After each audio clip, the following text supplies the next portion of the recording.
Academy ညရဲ့ဘယင်မှာယရနာဘူမင်္ဂလာပါပရိသတ်ကြီးတို့ရေဒီနေ့မှာတော့မင်္ဂလာရုပ်ရှင်လောကရဲ့အလင်းလက်ဆောင်ကျေပွင့်တူအကြောင်းကိုတင်ဆက်ပေးခြင်းပါတယ်။သူမကတော့အေးချနဲ့အလှနဲ့ပရိသတ်ကိုဖန်ဆားထားယုံတင်မကပဲအခုဆိုရင်2025ခုနှစ်ရဲ့ Academy စင်မြင့်ထံမှာစံချိန်တစ်တင်လိုက်တဲ့မင်းသမီးချောယရနာဘူပဲဖြစ်ပါတယ်။ကျညာထဲမှာတင်အဓိကစုကြီးနှစ်စုကိုတင်ပိုက်နိုင်ခဲ့တဲ့သူမရဲ့အောင်မြင်မှုခရီးစဉ်ကိုအတူတူကြည့်လိုက်ရအောင်ရှင်။ယရနာဘူလို့ပြောလိုက်ရင်ကျမတို့အားလုံးမျက်စိထဲပြီးမြင်ကြတာကတော့ဇလန်းတွဲတွေထဲကပြီးပြင်းလွန်းတဲ့သူမရဲ့သရုပ်ဆောင်ချက်တွေပါ။အထူးသဖြင့်သူချစ်ခင်ဆိုတဲ့ဇယုတ်ခသူမတက်တော့အနုပညာမတ်တိုင်တစ်ခုဖြစ်ခဲ့ပါတယ်။အေးချမ်းပြီးချစ်စရာကောင်းတဲ့အမူအရာတွေပရိသတ်ရင်ထဲထိရောက်စေတဲ့ဒရာမာသရုပ်ဆောင်ချက်တွေကြောင့်တဲ့အခုလို Academy စင်မြင့်ထက်ကိုတက်လန်းနိုင်ခဲ့တာဖြစ်ပါတယ်။ကြာယာဇယုတ်ကိုအသက်ဝင်အောင်ဖန်တီးနိုင်စွမ်းကပဲသူမကိုဒီနေ့ခေတ်ရဲ့ထိပ်တန်းမင်းသမီးတကူဖြစ်စေခဲ့တာပါ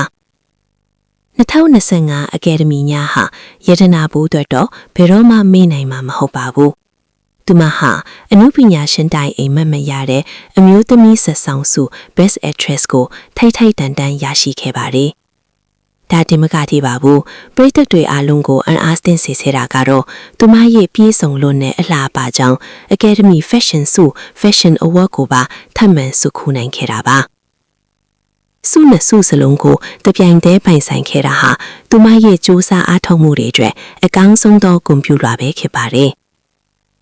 ယရနာဘူရဲ့ဒီလိုအောင်မြင်မှုတွေနောက်ွယ်မှာမိဘတွေပြီးရင်အမြဲတမ်းခိုင်မာရက်တည်ဖိနေသူတူရှိပါတယ်။သူကတော့ချစ်သူဖြစ်သူသရုပ်ဆောင်ရှိန်တင်ထူပဲဖြစ်ပါတယ်။ Academy ပွဲတက်ကလေးကတယောက်ကိုတယောက်ဂယူးတဆိုင်နဲ့ပန်ပိုးပေးနေတဲ့သူတို့နှစ်ဦးရဲ့ပုံရိပ်တွေက social media ပေါ်မှာအရန်ကိုလူပြောများခဲ့ပါတယ်။အောင်မြင်တဲ့အချိန်မှာရောခက်ခဲတဲ့အချိန်မှာပါနားလည်မှုရှိနဲ့ရှေ့ဆက်နေတဲ့သူတို့ရဲ့အခြေအေးကတကယ်ကိုအားကျစရာကောင်းလာပါတယ်။ယရနာဘူဟာအနုပညာမှာဒီမကပဲစိတ်ထားဖြူစင်မှုမှာလည်းနာမည်ကြီးပါတယ်။ဘာသာတရားကိုင်းဆိုင်ပြီးအလူအတန်းတွေမှာလည်းမကြာခဏတွေ့ရတတ်တာကြောင့်ပရိသတ်တွေကပိုပြီးချစ်ခင်ကြလာပါ။အခုလို Academy ဆုတွေရရှိပြီးနောက်ပိုင်းမှာလည်းသူမအနေနဲ့ပရိသတ်တွေအတွက်ပိုကောင်းတဲ့အနုပညာလက်ရာတွေကိုချပြသွားဖို့ပြင်ဆင်နေတယ်လို့သိရပါတယ်။ကဲပရိသတ်ကြီးရောစုနှစ်စုတောင်ပိုင်ဆိုင်ခဲ့တဲ့မင်းသမီးချောရတနာဘူအတွက်ဘလောက်တောင်ဝမ်းသာနေကြလဲခင်ဗျ။သူမရဲ့ဘယ်စကိုင်းတွေကိုအကြိုက်ဆုံးလဲဆိုတာ comment မှာပြောသွားပေးကြပါဦးနော်။အခုလိုစိတ်ဝင်စားဖို့ကောင်းတဲ့အနုပညာရှင်သတင်းတွေကိုအမြဲကြည့်ရှုနိုင်ဖို့ကျမတို့ channel ကို subscribe လုပ်ထားဖို့လည်းမမေ့နဲ့ဦးနော်။ကြည့်ရှုပေးခဲ့ကြတဲ့အတွက်ကျေးဇူးတင်ပါတယ်ရှင်။